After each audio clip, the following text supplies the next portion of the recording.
Hoy vamos a comenzar con el desarrollo de la bolilla número 1 de nuestra materia, Derecho a la Seguridad Social, y como en todas las primeras partes de las bolillas de nuestro plan de estudio, vamos a comenzar con la evolución histórica que tuvo nuestra área disciplinar en el mundo. Hay antecedentes de autores que comienzan a desarrollar la seguridad social desde la propia Grecia, siguiendo por Roma, por los colegios romanos, por la aparición del cristianismo, hasta desembocar en la creación de los estados nacionales. Los antecedentes de los estados nacionales están constituidos por los estados feudales, aquellos por los cuales, tras el reconocimiento de la autoridad de un feudal, los que vivían en ese ámbito delegaban su libertad, inclusive el desarrollo económico, en procura de seguridad y de alguna manera también de la aparición de algunos institutos vinculados a la satisfacción de algunas circunstancias. En esa época no se hablaba aún de contingencias, por lo cual el señor feudal se apropiaba de este concepto y tutelaba a este conjunto de personas que vivían en ese ámbito territorial. Los feudos fueron muchísimos hasta la aparición de uno de los primeros estados que nosotros analizamos, su desarrollo vinculado a nuestra materia, por supuesto, que es el estado surgente luego del concepto de Revolución Francesa, para luego, sí, avanzar sobre uno de los fenómenos que ha marcado básicamente la aparición del concepto de lo que es la seguridad social. Me estoy refiriendo a la Revolución Industrial y los impactos que en ella tuvo. La creación de los estados nacionales, reitero, con el análisis en primer lugar del modelo de libertad individualista planteada a partir de Francia, donde uno de los conceptos básicos de la Revolución Francesa es la fraternidad y la solidaridad, va haciendo desarrollo de uno de los conceptos que luego se transforma en uno de los principios de la seguridad social, que es la solidaridad. Este desarrollo, por supuesto que se profundiza, y la aparición del fenómeno de lo que es la industrialización o lo que se conoce como revolución industrial, donde se cambia el concepto de la producción individual de los bienes a través de la producción en serie, que es el concepto denominado el concepto del Fordismo. Este concepto del Fordismo tiene una implicancia muy grande en el modelo laboral europeo, básicamente centrado en el Reino Unido y en Alemania. El concepto de revolución industrial supone el cambio de la producción de bienes desde lo artesanal hasta lo producido en serie. Y esto genera en el ambiente laboral y en el ambiente posterior vinculado al laboral, que son las consecuencias dañosas que puede producir la producción en serie de algo laboral, aparece por primera vez conceptos teóricos novedosos como es, por ejemplo, el concepto que elabora a través de la teoría marxista de la revolución y de la producción de bienes, que es el concepto de plusvalía que elabora a través de su obra magna, Carlos Marx, con el Capital, Marx y Engels, desarrollan la teoría de la plusvalía como residuo por sobre la ganancia que debía tener el dueño del bien de producción. Esto desemboca en el primer gran conflicto obrero en la Alemania de 1860 en adelante. Esto es la etapa de la creación y el desarrollo de los primeros atisbos de seguridad social. Si la revolución industrial podemos ubicarla después de 1948, 1850, con la aparición de los fenómenos ingleses y el libro de Marx con el Capital, se producen la primera conformación de los primeros movimientos sindicales en Europa. Los movimientos sindicales en Europa tienen dos orígenes ideológicos absolutamente diferenciados. Existe la corriente sindical proveniente del Partido Comunista y la corriente sindical vinculada al Partido Anarquista. Claramente ambos posicionamientos difieren del modo, el rol que ambos le asignan al Estado. En uno, el Estado pasa a tener una importancia central, que es en la corriente clasista y sindical del comunismo, donde el rol del Estado, apropiado por parte de los trabajadores, es el regulador de las relaciones laborales. En el otro, en el modelo anarquista, lo que se trata es de diluir al Estado para que las relaciones sean interpares entre el empleador y los trabajadores, sin la intervención del Estado. Este modelo es el modelo con que se encuentra el canciller, uno de los cancilleres más representativos de la historia alemana, que es von Bismarck, el canciller Bismarck, conocido como el canciller de hierro, que por primera vez, frente a este conflicto laboral en ciernes que se presenta en Europa, eleva la primer ley laboral en 1869, que tiene consagrado en una primera parte todos los aspectos laborales de la relación de empleo, y en la segunda parte comienza a hablar de lo que se conoce en Europa como el seguro social. Esto es una primer crisis que luego desemboca en una crisis mucho más importante, que es en el año 1874, con la toma de las calles por parte de los movimientos sociales y los movimientos sindicales. La respuesta de Bismarck es una respuesta del Estado. Nosotros hacemos hincapié en este modelo porque es el primer gobernante que habla de lo que es la seguridad social como instrumento de la política pública, que va a ser la segunda parte de nuestra bolilla. En 1881, Bismarck elabora un programa de seguridad social que tiene 3 partes. En 1883 habla del seguro de enfermedad, que incluye a la maternidad.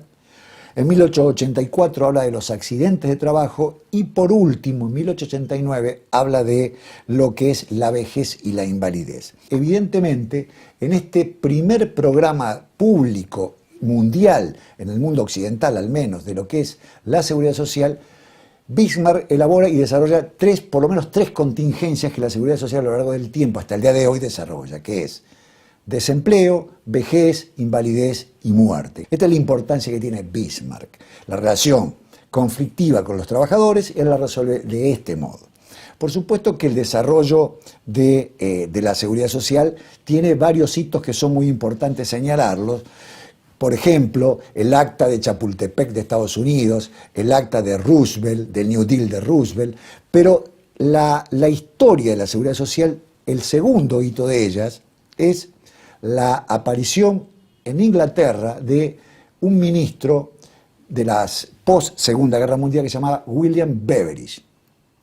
Beveridge es un académico inglés que, perteneciendo al Partido Laborista, es convocado por Winston Churchill en el gobierno conservador para que se dedique a analizar todo el desarrollo de las políticas públicas sociales que podía tener adelante Inglaterra. Y claramente, si en materia de seguridad social, el segundo padre fundador de esta área que nosotros estudiamos, el primero fue Bismarck, el segundo fue Beveridge, con toda la novedad que tiene Beveridge desde el punto de vista ideológico para cambiar la matriz de lo que es la seguridad social. Elabora 3 o 4 principios que son lo que conforman lo que se denomina el informe Beveridge, que tiene 3 áreas que es muy importante que ustedes la tengan en cuenta. La primera, la protección de la seguridad social no se tiene que dirigir solamente a los trabajadores, sino a todos los hombres y mujeres que estén en estado de contingencia. El segundo tema, él advierte la variedad, la cantidad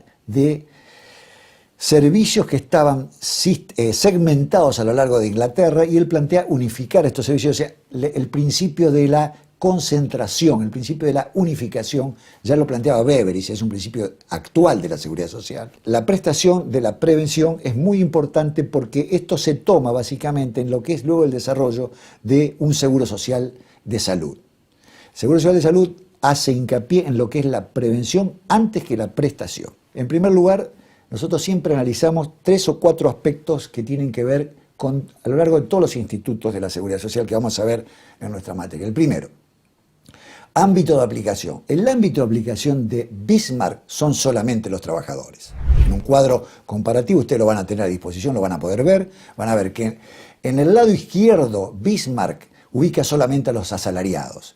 Es la relación de empleo la que genera el derecho a ser atendido por el Estado. Beveridge, contrariamente, supera este concepto incluye no solamente los trabajadores, sino todas aquellas personas que están en estado de necesidad. Por ejemplo, los grupos vulnerables de desocupados, menores y mujeres. El segundo tema es que la canasta cubierta, este es un término que se utiliza mucho en seguridad social en materia de seguros de salud. ¿Cuál es la canasta cubierta que pretendía Bismarck?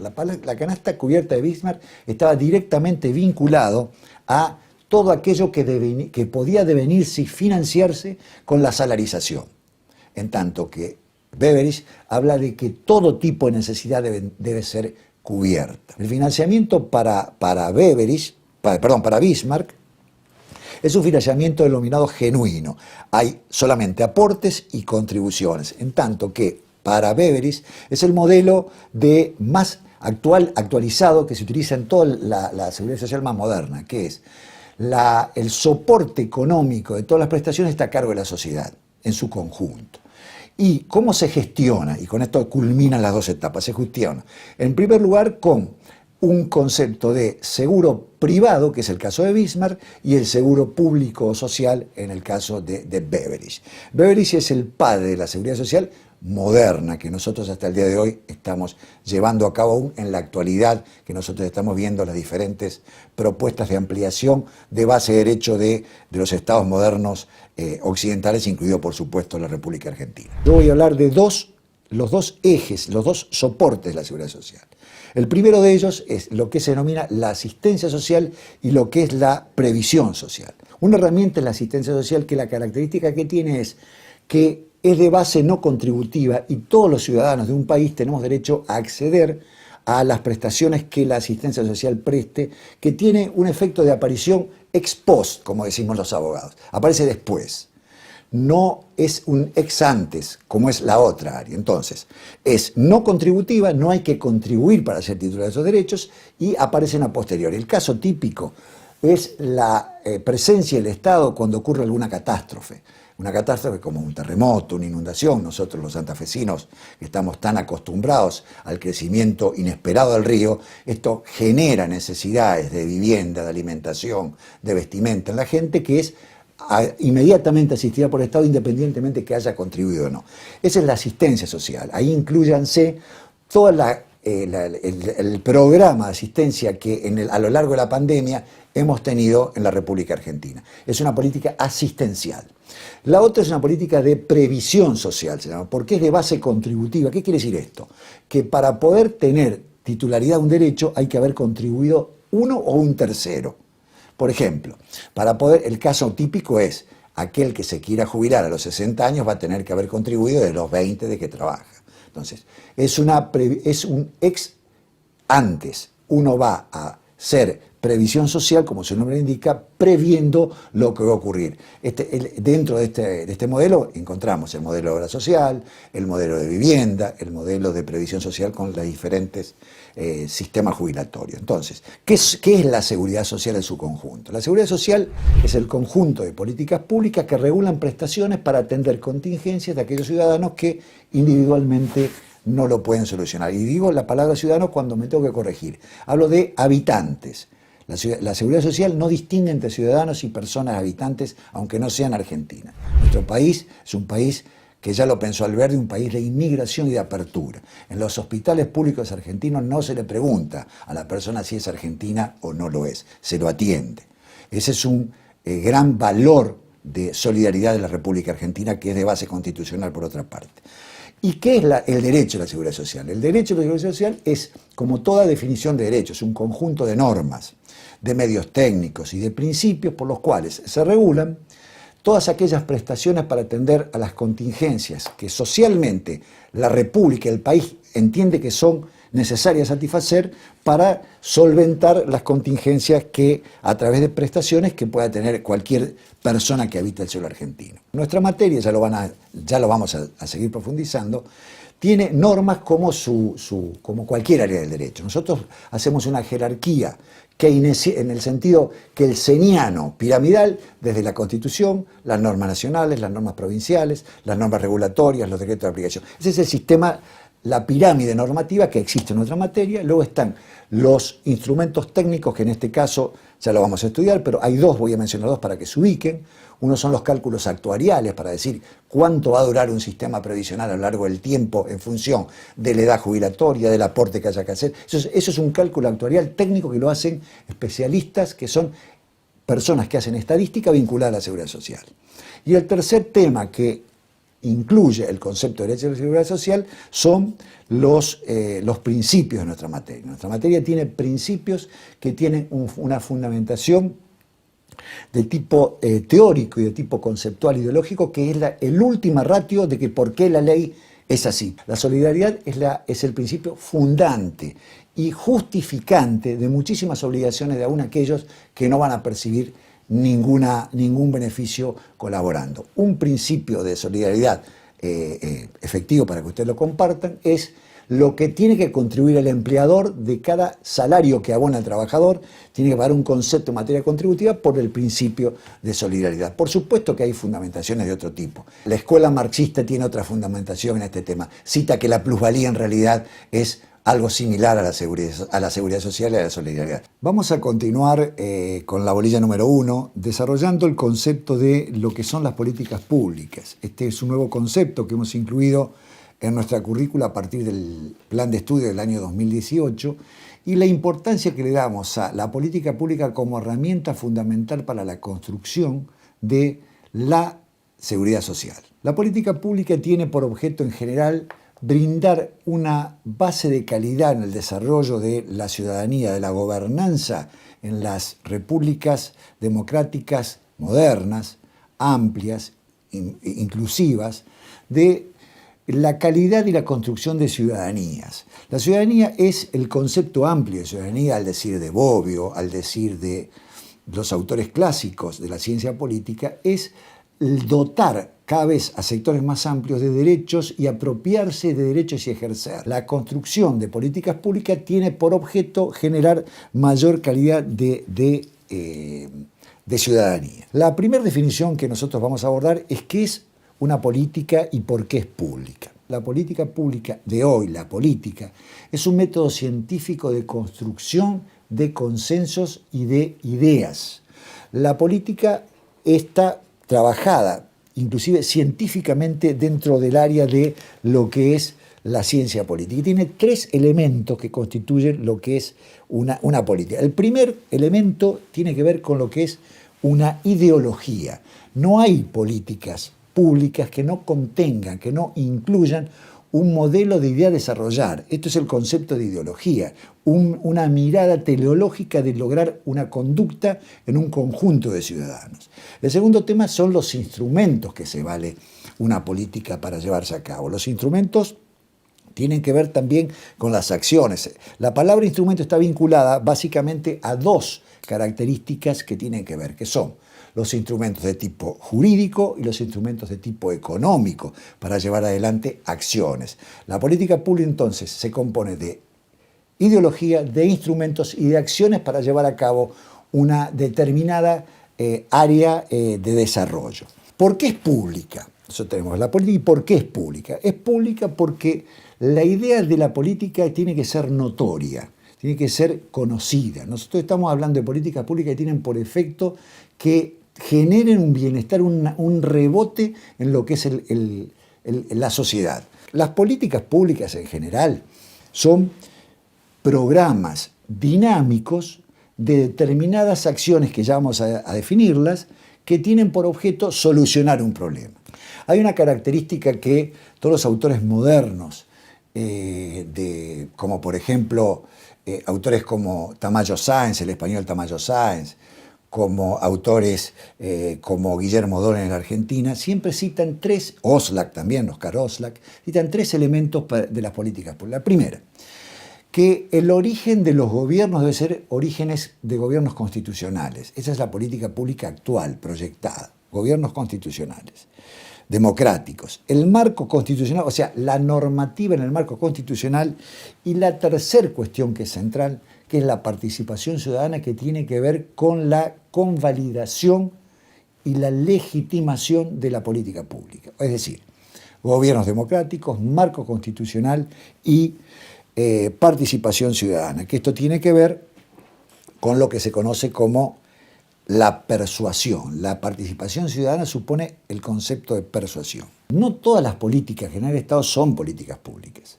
El Estado genera muchas políticas que no tienen el efecto de generar un cambio en la sociedad. O sea, el primer objetivo es que las políticas públicas son para lograr un cambio. El segundo es cómo se llevan a cabo, cómo se desarrollan, cómo se evalúan, que tiene que ver con los ciclos de la política pública. Y luego la tercera pregunta es qué efectos son los que producen las políticas públicas. Una política pública tiene que generar un resultado, si no, no es una política pública. Esto no hay que perderlo de vista. Ya vimos el marco, ahora vamos a ver las bases de una política pública. La política pública tiene tres bases fundamentales para hacerse, para concretarse. El primero de ellos es que una política pública tiene que estar normativizada. El primer ingrediente de una política pública es que haya normas jurídicas. La segunda base de una política pública son los recursos. Nosotros utilizamos el concepto de recursos financieros y recursos humanos. En realidad, los humanos no son recursos. Pero en la moderna literatura se habla de recursos humanos cuando en realidad son personas. Se habla de personas, no de recursos humanos. Pero nosotros decimos normas jurídicas, recursos humanos, recursos financieros y por último, el tercer elemento tiene que ver con lo que ya lo mencionamos un poco hace un ratito, que es el concepto de la persuasión. Y la definición más conocida en este sentido son que las políticas públicas son un conjunto de acciones, de actividades que lleva a cabo un gobierno a través de sus determinadas agencias para lograr generar, a través de los agentes, generar un cambio y generar respuestas positivas a una sociedad que demanda la solución de un problema. Una política pública supone acciones, pautas de trabajo, que lo realice el gobierno, el Estado, a través de una agencia, por ejemplo, para solucionar un problema de determinado conjunto de ciudadanos. No hay una política pública que no tenga por objeto solucionar algo. Las políticas públicas tienden a brindar soluciones, si no, son un muy mal ejemplo de políticas públicas. 2 o 3 tips de las políticas públicas. Son procesos decisionales a lo largo del tiempo, impactan en el bienestar de las personas, amplían el acceso de bienes y servicios y, reitero, su base es lo que acabamos de mencionar nosotros. Normas jurídicas, recursos humanos, servicios de personal y la persuasión. La persuasión tiene que ver con lo que se conoce como el principio de legitimidad de este tema. El modelo de elaboración de políticas públicas, hay en esto una clasificación muy tradicional que viene de la literatura inglesa, de los dos modelos de políticas públicas para ofrecer a la sociedad. Uno es el de Harold Simon, que es el modelo denominado racional, y el otro es el modelo de incremental de Charles Lindblom. ¿Cuál es la diferencia entre uno y otro? El modelo racional es un modelo que parte de cero, que parte de analizar una política pública como si antes no hubiese nada. Entonces toma una determinada problemática y decide analizarla en una política pública dejando de lado todos los antecedentes que existen en este tema. Nosotros este tema lo vemos en algunas oportunidades cuando se habla de elaborar un presupuesto cero por ejemplo, para un Estado. Es muy difícil de concretar, sino más bien yo diría que es un ejercicio académico, intelectual, el que se produce con este tipo de políticas absolutamente racionales. El segundo modelo, que es el modelo que en general toman en cuenta todos los ejecutores de políticas, es el modelo incremental, que es decir, ¿cuál es el estado del arte, lo que se denomina el estado del arte? ¿Cuál es la situación de la política pública de esta problemática en este contexto histórico, político, geográfico? Es decir, si nosotros vamos a trabajar una política pública destinada a cubrir una nueva contingencia de una nueva enfermedad, por ejemplo, y que las obras sociales la tengan que atender, esto es una política pública en salud, por ejemplo, nosotros vamos a tomar en cuenta cuál es el estado de este tipo de prestaciones, por ejemplo, en el derecho comparado latinoamericano, en el derecho de las distintas provincias argentinas. Hay distintos modelos de políticas públicas y tipologías de políticas públicas. Desde una mirada politóloga, esto es Teodoro Lowy, uno de los autores, hay una caracterización que tiene que ver con dónde vamos a ubicar nosotros a la seguridad social. Son Regulatorias, aquellas que por primera vez, el objeto, su nombre lo indica, son aquellas que regulan una actividad. La característica, digamos, más interesante en este caso son las regulatorias de transporte. Las distributivas, que tienen por efecto distribuir a lo largo de la sociedad determinados bienes, por ejemplo, la educación, la salud. Las redistributivas, que tienen por objeto recaudar en algunos sectores para redistribuir en otros. Acá vamos encontrando muchas de las políticas públicas de la seguridad social que son de carácter redistributivo. Y las otras son constituyentes, que tienen que ver con un modelo de Estado. Por ejemplo, las políticas de descentralización son constituyentes de un modelo de Estado. La segunda tipología la vamos a dar a partir de las ciencias sociales. Y las identificamos en tres características. La primera, las políticas públicas sociales, que son aquellas tendientes a cubrir las coberturas, los grupos vulnerables de pobreza, de vejez, de abandono. Son las políticas públicas que tienden a satisfacer sectores en estado de necesidad. Hay políticas económicas que tienen que ver con el Estado, políticas de gestión que tienen que ver con el desarrollo de un Estado. Nosotros ya vamos identificando las nuestras como redistributivas y sociales. Luego yo voy a hacer una puesta en valor de esto que estoy diciendo y una síntesis para ver cómo las ubicamos. Hasta ahora, desde el punto de vista politólogo, sabemos que son políticas redistributivas. Desde el punto de vista de las ciencias sociales son políticas sociales. Desde los marcos normativos hay tres distintas caracterizaciones. Desde su proyección en el tiempo, uno es una política pública de gobierno, es decir, aquella política pública que hace cualquier gobierno, provincial, municipal o nacional, que dice que durante mi gestión, por ejemplo, vamos a cobrar tal impuesto. Esto es una política de gobierno. La política de Estado es aquella política que pretende que continúe su vigencia aun cuando este gobierno que la puso en marcha haya finalizado su tiempo. Piensen, por ejemplo, en una política ambiental, en una política de derechos humanos, en una política de género. Son políticas para permanecer a lo largo del tiempo. Entonces nosotros vemos que las políticas de seguridad social aspiran a ser políticas de Estado. Otra característica en el marco normativo, el nivel de coordinación, esto es si son sectoriales, si son políticas multisectoriales o interseccionales. Lo sectorial tiene que ver cuando está vinculado un solo ministerio, una sola área, por ejemplo, una política pública destinada a, a vivienda, por ejemplo. Se supone que ahí hay un solo ministerio involucrado. Cuando es multisectorial es cuando la problemática social traslada varios, si bien es transversal, no es absolutamente transversal porque eso sería lo multisectorial. En realidad las políticas públicas nuestras son políticas públicas que tienen multisectorialidad. Por ejemplo, lo que es una política de salud, lo que es una política de educación, lo que es una política de vivienda, son políticas multisectoriales. Y por último, otra de las caracterizaciones es por los niveles de jurisdicción. Tenemos políticas nacionales, políticas provinciales y políticas municipales. Todas confluyen y pueden tener por objeto tener políticas públicas de seguridad social, porque hay, de acuerdo al formato constitucional argentino, hay facultades de las provincias que no han sido delegadas a la nación y por lo tanto las provincias tienen que tener una regulación en este sentido.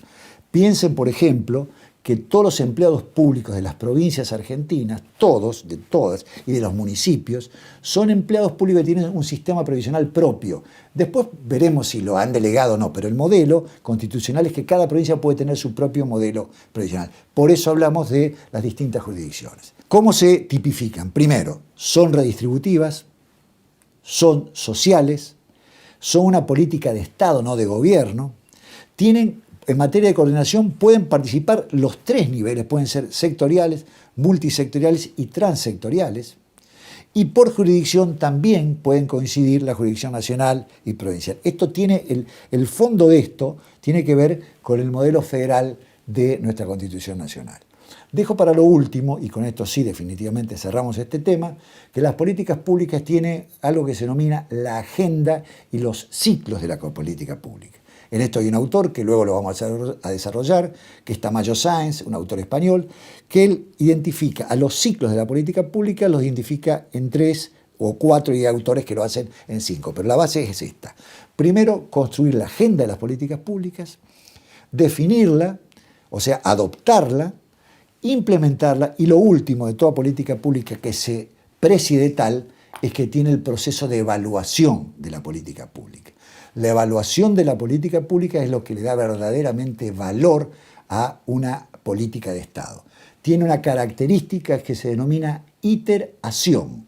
Lo iterativo, la palabra está dicha bien, es iterativo, significa la posibilidad de advertir el error de la política pública y corregirlo. Esto es la importancia que tiene una construcción democrática, participativa, una política pública que permite corregirla cuando la política pública, de acuerdo a los resultados, no son los esperados.